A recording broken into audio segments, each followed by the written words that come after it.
১০০ বছরেরও বেশি সময় আগে দোতলা এই ঘরটি নির্মাণ করেছিলেন প্রকৃত সাহিত্যপ্রেমী জমিদার নরেন্দ্র নারায়ণ রায় চৌধুরী। এটি ছিল কালচার হাউস নামে তার বাসভবনের অংশ, সাথে রাজকীয় পুকুর যার নাম শঙ্খনীল। ১৯২৬ সালে ঢাকা সফরে এসে জয় হাউস নামে দোতলা এই ঘরে রাত কাটিয়েছিলেন বিশ্বকবি রবীন্দ্রনাথ ঠাকুর। বাগানের ক্যামেলিয়া ফুলের সৌন্দর্যে মুগ্ধ হয়ে এই ঘরেই বসেই তিনি বিখ্যাত ক্যামেলিয়া কবিতাটি লিখেছিলেন বলে পত্রপত্রিকায় উল্লেখ পাওয়া যায়। ঢাকার ওয়ারি এলাকার বলদা গার্ডেনের সিভিলি অংশে দাঁড়িয়ে আছে গাছগাছালির ছায়া ঘেরা ঐতিহাসিক এই জয় হাউস। পুরনো বাড়ি অনেক কালের ধনী গরিব হয়ে গেছে, তাদেরই ওই বাড়ি দিনে দিনে ওর উপরে দুঃসময়ের আঁচড় পড়ছে।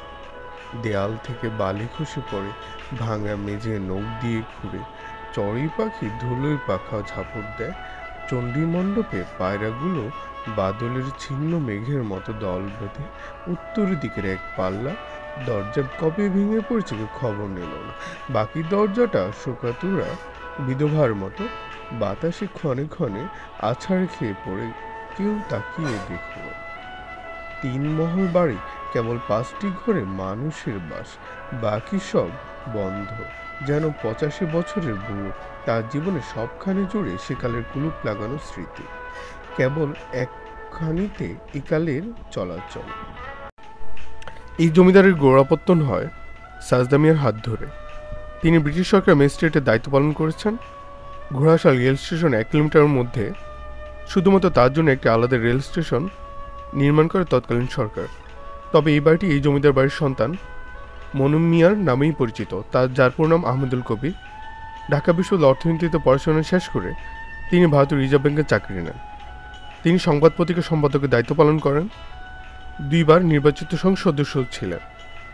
নরসিংদী জেলা ঘোড়াশাল পৌরসভার মিয়াপাড়ায় এই বাড়ির অবস্থান। আটকে যায় নিখুঁত কারুকাজে। অবাক হতে হয় বাড়িটির পড়তে পড়তে এত নকশা দেখে। সাহা পরিবারের বড় ছেলে লক্ষণ শাহ নির্মাণ করা বাড়ি, জমিদার লক্ষণ শাহর বাড়ি নামে যার পরিচিতি। বাড়িটির নির্মাণকাল সম্পর্কে সঠিক তথ্য জানা যায়নি। ধারণা করে ১৯ শতকের শেষ দিকে বাড়িটি তৈরি করা হয়েছে। ২৪ কক্ষের দ্বিতল বাড়িটি আকারে খুব বড় না হলেও পিছনের জনাকীর্ণ উঠান, পাশে মন্দির, বিশাল পুকুর সব মিলিয়ে অনেকটা জায়গা জুড়ে বাড়ির ব্যাপ্তি। স্থানীয়দের সঙ্গে আলাপ করে জানা গেল লক্ষণ শাহ ৩ ছেলের মধ্যে বন্ধু সাহা ১৯৪৭ সালে দেশভাগের সময় ভারতে চলে যান। নিকুঞ্জ শাহ ভারতে যান বাংলাদেশের মুক্তিযুদ্ধের সময়। আর আরেক ছেলে পরিমোহন সাহা এখানেই থেকে যান। পরিমোহনের মৃত্যুর পর বৌদ্ধনারায়ণ বাড়িটি আহমেদ আলী নামে এক আইনজীবীর কাছে বিক্রি করে দেন। সে কারণে বাড়িটি উকিল বাড়ি নামেও পরিচিত।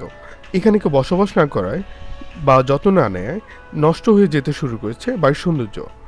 আগে অনেকে ঘুরতে এলেও এখন জনসমাগম কমে গেছে। তবে ছবি তোলার জন্য আদর্শ জায়গা হওয়ায় ফটোগ্রাফারদের